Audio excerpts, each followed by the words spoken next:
Ano ang sabi? Today we'll talk about one of the most talked about off-road SUVs in the market from a brand that is emerging as one of the prominent brands here in the Philippines. This is the bike B40 Ragnar. Let's go.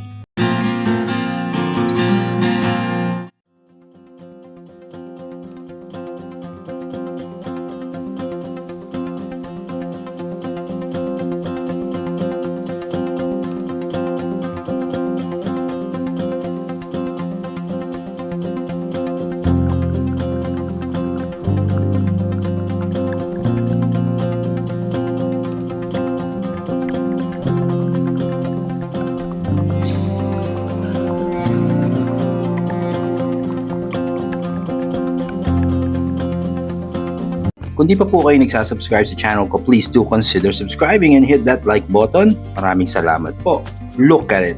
It's rugged, very modern looking, at talaga namang kitang-kita. Tindig pa lang, very capable. At sa kinabibilangan ng segment, some say, surprisingly, it is affordable. Can we say that this SUV is becoming one of the smartest choice for drivers today? If you are a big fan of an SUV, off-road lifestyle, adventure type of vehicle, well, pag-usapan po natin yan. Let's uncover what makes the B40 Ragnar so relevant. I'll break it down sa 7 dahilan. Number 1, real off-road credibility.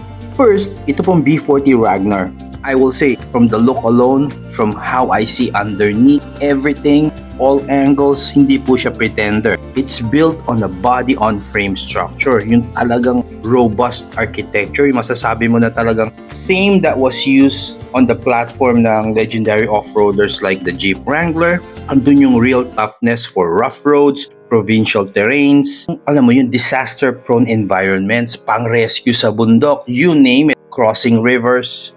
This vehicle can do it. It has serious off-road numbers kasi 37 degrees po ang kanyang approach angle, 31 degrees ang departure naman, 23 degrees ang ramp angle. I'm not really that very technical person about this, but it only means to say, kayang-kaya niya yung mga steep inclines, kayang-kaya niyo pong isabak to with confidence.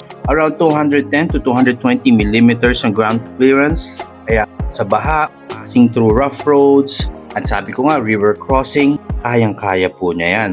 Lalo na po, alam naman natin, Philippines, pag panahon ng tag-ulan, bagyo, maganda rin yung alam mo yung sasakyan mo. Sa mga panahon na yan, you're confident on the vehicle that you have. Part-time 4-wheel drive system, meron po siya front and rear brake with front and rear braking differentials. Yung feature po na yan, normally makikita nyo lang po sa more expensive off-road vehicles. Number 2, a rugged diesel powertrain. Talagang built for world conditions. So basically, the diesel engine it has is the same with the last vehicle we featured, which is the Foton Tunland V7, 2-liter turbo diesel engine producing 161 psi and up to 350 to 380 newton meters of torque. This particular torque, this number alone, ito ang kailangan mo para makaahon sa mga bundok, towing, crawling through mud, you name it. Paired po siya with same transmission, which is the ZF 8-speed automatic transmission. It's the same brand used by premium European SUVs. Offer po niya a very smooth, responsive both on and off-road. Diesel efficiency, pinag-uusapan din po natin sa engine na to. Very durable, ideal for both daily driving, heavy-duty, weekend adventure. Syempre, you have to have a vehicle that's really very efficient. Number 3, modern design with real function. Well, sa design, it is bold, boxy interior, reminiscent of, yung iconic off-roaders na alam naman natin, the Jeep Wrangler. Pero para sa akin, what makes it special is yung kanyang mga modern touches. Well, I like the ring light style LED signature lighting, ayan. It has that, in a way, futuristic look. Removable po yung roof, ayan, giving you that same open-air experience na naibibigay din ng mga ibang off-road SUVs. But take note, nearly half the cost. Very tough looking sa size ng kanyang mga gulong, ayan. Number 4, surprisingly, ang interior premium looking po talaga. Pagpasok nyo sa loob, makikita nyo na wow, it is definitely for sure a hardcore off-roader. Pero makikita mo na it's also designed to be comfortable and modern. 12.3-inch digital instrument cluster, ayan, with dynamic off-road information all around. A 10-inch infotainment system with navigation, Apple CarPlay, Android Auto, meron po siya. Dual zone climate control, power adjustable ang mga upuan, At meron ding 220 volt power outlet. May ambient lighting, multiple modes. Kaya ito pong loob na to, it balances rugged functionality, and surprisingly, there's luxurious touch to it. Which means na it's very versatile. Outside, it looks very tough, serious, hanggang napaka-rugged. Pero sa loob, it is comfortable for long drives, traffic, and of course, daily commutes. Number 5, built-in safety systems for modern challenges. So, ibig kong sabihin po dito is it fits the world we live today kasi first and foremost, it features this high-strength roll cage. Reinforced po ang B-pillars niya. It has this protective body that reduces crash impact and ini-exceed din po niya yung roof strike standards by 62.2%. Alam mo, in cases na alam nyo ayaw naman po nating mangyari but you have that extra layer extra. You have 6 airbags, traction and stability control, hill start and downhill assist, tire pressure monitoring system, may mga sensors at rear camera. You have the SUV that is engineered to protect you for real-world risk or situation.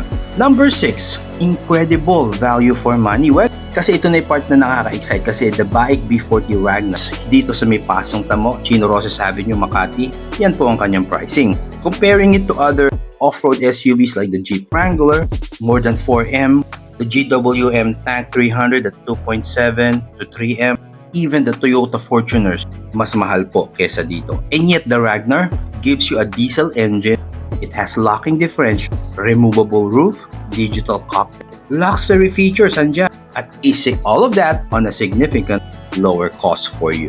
Sabi nga mga nag-review po nito is packed with honest-to-goodness specs and hardware, very sturdy, and a very reliable off-road vehicle. At this price, it's still not cheap during these times, pero sabi ko nga, on off-road SUV standards na kinabibilangan nito, it is surprisingly affordable. Number 7, panghuli, it is an important vehicle for today. Well, the truth is, you're buying an off-road SUV. And of course, it's a lifestyle vehicle, so more people, they want adventure vehicles for weekend escape. Pero andun pa rin yung daily practicality. Robust ang frame, maganda ang transmission, you have the safety cage, a vehicle for long-term ownership, if you ask me. It is a response to the changing times and changing needs. Sa pagtatapos, well, I'm looking at this, I have full confidence on what I'm seeing. Kitang-kita naman yung engineering behind it, the way it looks. It is for me a vehicle that can carry you, that you can own for the next 20, 25 years. It's here for the long term. 100%, it's future-proof. Ito po ang BAIC B40 Ragnar. If you found some value in this video, please do consider subscribing and hit that like button. Maraming salamat po. Drive safe. I'll see you on the next one.